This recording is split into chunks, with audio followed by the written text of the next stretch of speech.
Hello friends, welcome in this video session of heat transfer subject. Today's topic is general heat conduction equation. My name is Mr. S.V. Kumbar, Assistant Professor, Sharad Institute of Technology, College of Engineering, Yadra, Ichalkaranji. So these are the contents of today's video lecture. That is introduction to temperature and heat, classification of conduction heat transfer problems, general heat conduction equation in Cartesian coordinates and its various forms. We will start with introduction. In earlier lecture we have studied heat and heat transfer. Now this heat transfer and temperature are closely related. They are of a different nature. How they are different in nature, I will just explain. Before that, I will just quickly revise how heat transfer takes place from one state to another state. Here, heat has to be transferred from high temperature source to low temperature sink. Means whenever there is a difference between two different systems, then heat transfer takes place. But still, how temperature and heat transfer are different in nature, we will see. So temperature has only magnitude. Temperature does not have any direction. So temperature is considered as a scalar quantity. But heat transfer has magnitude as well as direction. That's why heat transfer is considered as vector quantity. Right? So generally we take coordinate system for heat transfer and indicate direction with plus and minus sign. Means if heat is supplied to a system, that heat can be considered as positive. If we reject heat from the system, then it can be considered as negative. So the driving force for any form of heat transfer is the temperature difference. Just I mentioned, whenever there is a temperature difference, here heat will not flow from one part to another part. There are three prime coordinate system in heat transfer problems.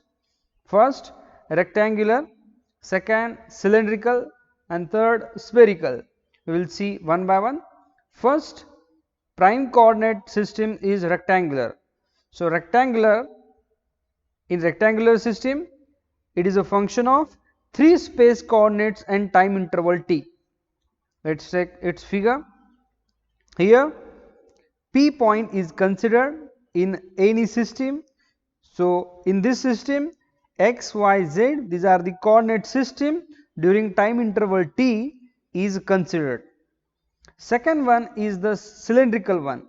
Here radius of cylindrical system, phi, that is angle, and z is one dimension and t is the time interval. And third one, spherical. Here only it is a function of radius and two angles, phi and theta, as well as time interval t. So these are the three prime coordinate system used in heat transfer. In heat transfer, generally rectangular part is studied, because in complex problems like in a nuclear power plant, like in cylindrical vessel, generally cylindrical and spherical coordinate system is used, but in most of the heat transfer problem, rectangular coordinate system is used, and this heat transfer subject is limited to rectangular coordinate system only. So classification of conduction heat transfer problem. First one, steady versus transient heat transfer. Second, multidimensional heat transfer. And third, heat generation. In fluid mechanics also we have studied steady and unsteady state. So what is steady and unsteady state? Have you remembered? Yes, steady state is that state where all the fluid characteristics remain constant with respect to time, and in unsteady state, that is transient state, fluid properties do not remain constant with respect to time, means it changes from time to time, right. So we will see first steady versus transient. Just I mentioned, so this is the case. In first figure, there are two sides of a metal. One side is maintained at 15 degrees centigrade, other side is maintained at 7 degrees centigrade, and that's why heat is transferred from one phase, that is right phase, to left phase during time interval t. After time interval t, the temperature of that right hand side as well as left hand side remains same, means in first as well as in second condition heat transfer remain takes place as it is a steady state.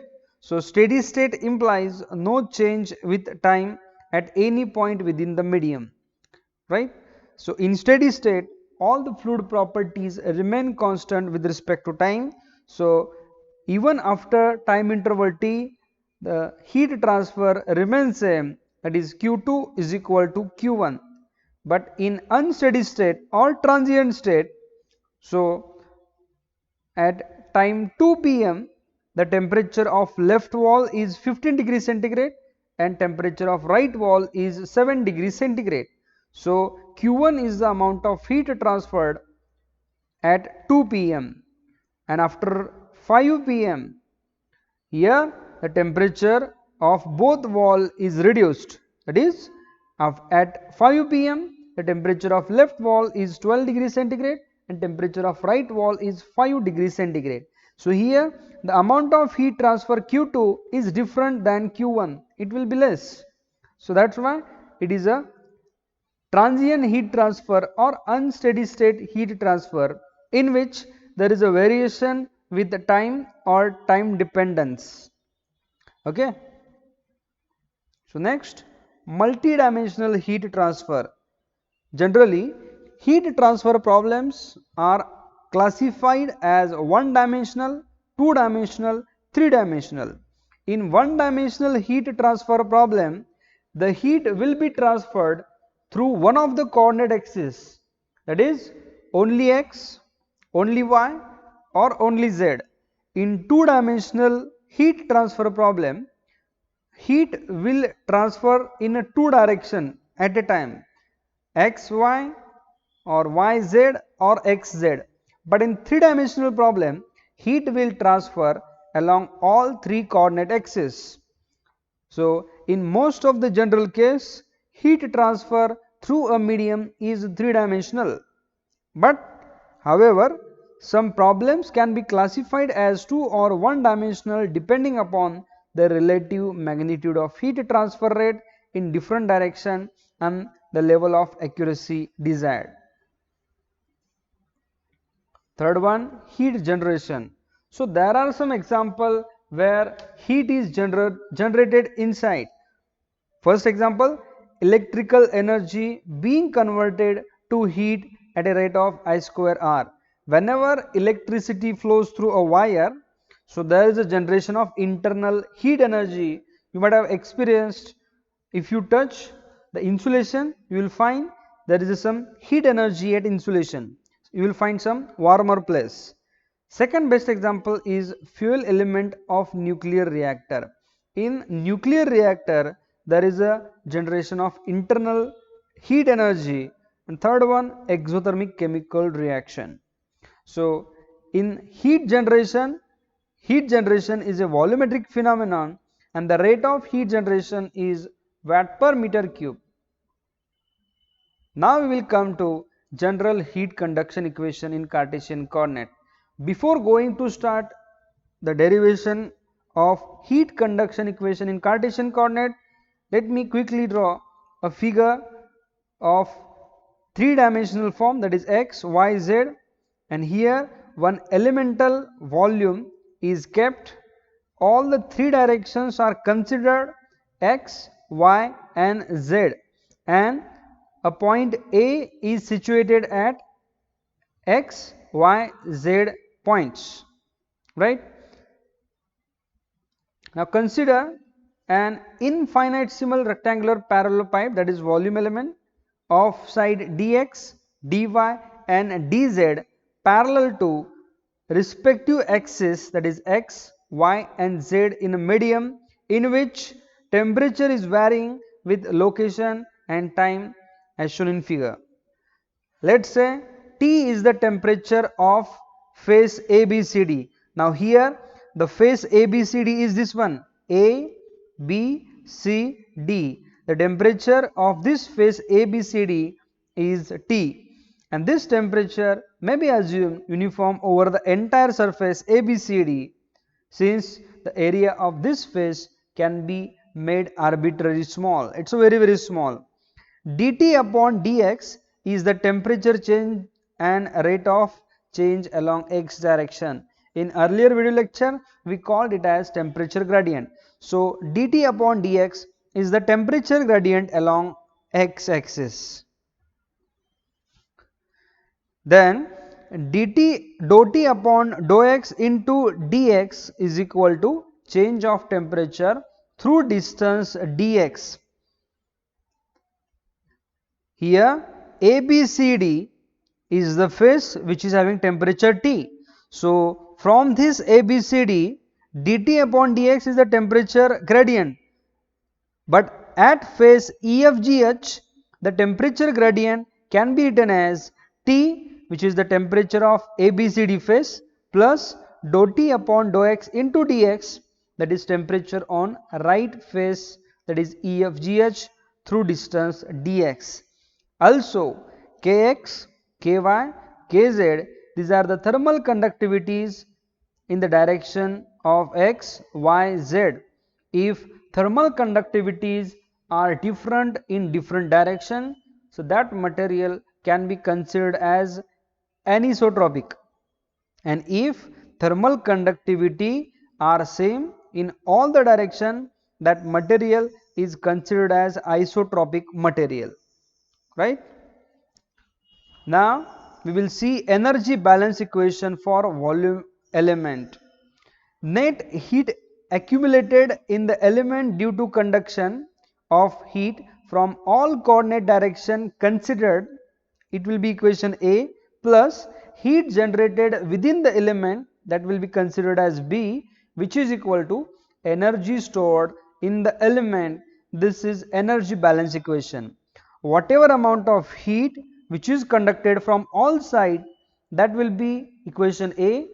Whatever amount of heat generated within the element, that will be equation B, which will be equal to the energy stored in the element. Okay, so we will find A, B, C equation one by one. So let's consider this equation as equation number 1. Let's say Q is equal to rate of heat flow in direction, and Q dash is total heat flow, that is heat flux in the direction during time interval dt. Now we will start with equation A. Net heat accumulated in the element due to conduction of heat from all the direction considered. In earlier lecture we have studied Fourier's law of heat conduction, and here the quantity of heat flowing into the element, here the quantity of heat flowing into the element along x direction, that is Qx. The quantity of heat flowing towards element ABCD, that is Qx, that Qx is given as minus Kx into area into dt upon dx. If it is unsteady state, then time interval has to be multiplied here. If it is a steady state, don't consider this time interval. So heat influx, that is heat flow per unit area through phase ABCD, is given as Qx is equal to minus Kx dy dz, which is the area of element ABCD.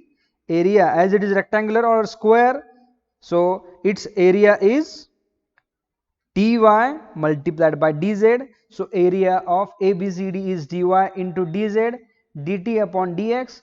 Even if you don't multiply by dou t, it will also do.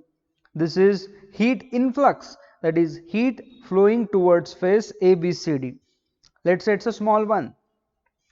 During the same time, the heat will flow from right face EFGH here, right, Qx plus dx. So, heat efflux, that is heat flowing through phase EFGH is Qx plus dx is equal to Qx, that is the same amount of heat and its partial derivation with respect to x. So, Q dash x plus its partial derivative with respect to x, that is dou of dou x of Q dash x dx. Substitute these values here, right. So, or you can subtract these two, we will get heat accumulation in the element due to heat conduction in x direction.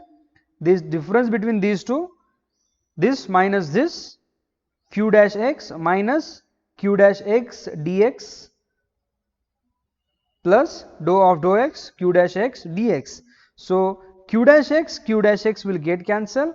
So, what will remain? dqx is equal to minus this term will remain only minus dou of dou x Q dash x dx. Substitute this value here, we will get minus dou of dou x into bracket minus this equation as it is minus kx dy into dz dou t upon dou x into dx. Do not consider this d tau as it is a steady state. This negative will become positive. So, dou of dou x as this dy dz is a constant, that is the area, we can take it outside. It is one of the rule of derivative or integration. If any constant term is present, we can take it inside or outside of derivative or integration. So, area remain constant, dy dz is taken outside. So, equation becomes dou of dou x into kx dou t upon dou x dx dy dz. This will be our equation. Similarly, we can get heat accumulated to heat flow by conduction along y z. How? dq dash y dou of dou y, here it is in the x direction, it will be in the y direction. So, dou of dou y ky dou t upon dou y into dx dy dz, and in the z direction dq dash z is equal to dou of dou z into kz dou t upon dou z dx dy dz.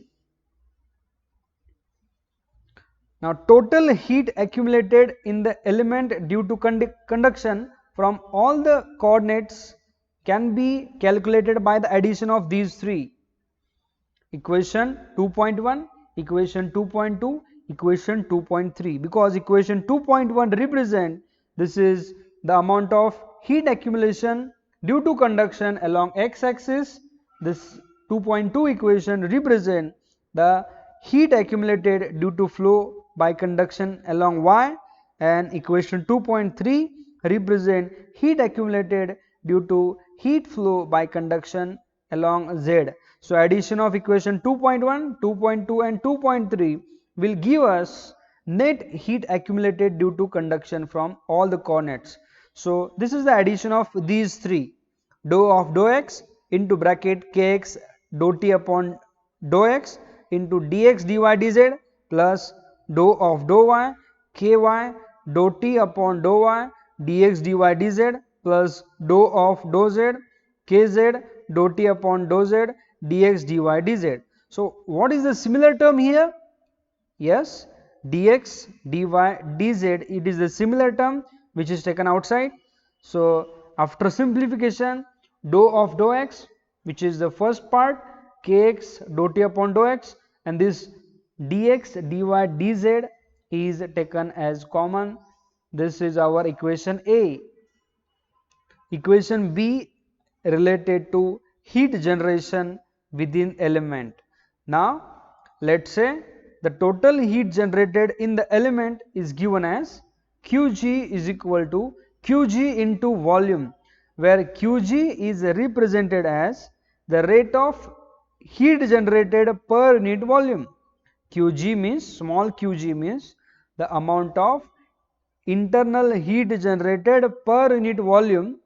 So total heat generated is calculated by multiplying this Qg by volume of this element, and the volume of this element is dx, dy and dz. Dx, dy and dz, the product of sides is nothing but volume. So here we have to multiply it by volume. This is our equation B, right? And equation C, energy stored in the element. So the total heat accumulated in the element due to flow along coordinate axis and the heat generated within the element together serve to increase thermal energy of the element. This increase in thermal energy is given as rho Cp dt. Rho Cp dt upon dt, that is, here dt means temperature difference and dt means time difference, multiplied by volume. So this equation is nothing but heat stored in the element mCp dt. Mass is replaced here by density into volume, because mass is equal to density into volume. So we have replaced it by m. C is specific heat of that material and dt is temperature rise during time interval dou tau. Okay, this is our equation C. Now go to previous slides. Here energy balance equation, net heat accumulated in the element due to conduction of heat from all the coordinate direction, equation A, plus heat generated within element B is equal to energy stored in the element, equation C. So addition of equation A, equation B and equation C is nothing but energy balance equation. So substitute equation A as dou of dou x kx dou t upon dou x plus dou of dou y ky dou t upon dou y plus dou of dou z kz dou t upon dou z dx dy dz plus equation B is qg dx dy dz, which is equal to rho into dx dy dz c dou t upon dou t here. So which is the common term? Yes, dx dy dz, dx dy dz, dx dy dz, it will get cancelled. So what is remaining? Dividing this term on both sides, we will get dou of dou x kx into dou t upon dou x plus dou of dou y ky dou t upon dou y plus dou of dou z kz dou t upon dou z plus here only qg will remain, which is equal to rho c dou t upon dt. This equation is known as general heat conduction equation for non-homogeneous material, self heat generating and unsteady three-dimensional heat flow. Remember, this equation is very important. Hereafter we will use this equation. I repeat with once again, dou of dou x kx dou t upon dou x plus dou of dou y ky dou t upon dou y plus dou of dou z kz dou t upon dou z plus qg is equal to rho c dou t upon dt. And this equation established in differential form with respect to some time and space variation, we will get few different forms of equation 2.7, which is known as general heat conduction equation for non-homogeneous and self-generating material. So generally heat conduction equation for constant thermal conductivity. So in earlier this equation is used for anisotropic material. Anisotropic material is that material in which thermal conductivity varies from all the direction, but isotropic material is that material where thermal conductivity remains same. So in case of homogeneous, that is the properties specific heat, density, thermal conductivity etc. are same everywhere in the material, and the isotropic material Isotropic material means in which properties are dependent on the orientation, that is Kx is equal to Ky is equal to Kz is equal to K. Thermal conductivity remains same. So in this equation K will be constant, so K will be taken outside. This equation can be modified as K is constant from each and every term, so K is taken as constant. So here K is taken as constant and divide throughout by K, we will get dou 2t upon dou x square plus dou 2t upon dou y square plus dou 2t upon dou z square plus qg upon K, which is equal to rho c upon K dou t upon dt. Here rho c upon K is nothing but 1 upon alpha, and alpha is known as thermal diffusivity. So this term is very important. Hereafter we will learn this concept, thermal diffusivity. Thermal diffusivity is the ratio of thermal conductivity upon thermal capacity. Rho c is nothing but thermal capacity.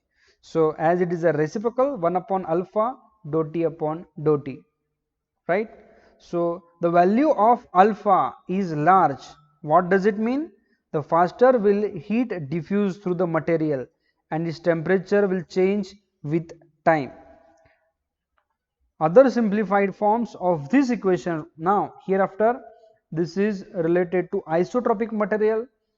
So other simplified forms of heat conduction, in first case, if there is no internal heat generation, if internal generation of heat is not there, then that equation is known as Fourier equation. So Qg upon K term is absent, Qg term is absent, that equation is known as Fourier equation. So this equation 2.8 equation can be modified as dou 2t upon dou x square plus dou 2t upon dou y square plus dou 2t upon dou z square. Qg term is absent, which is equal to 1 upon alpha dou t upon dt.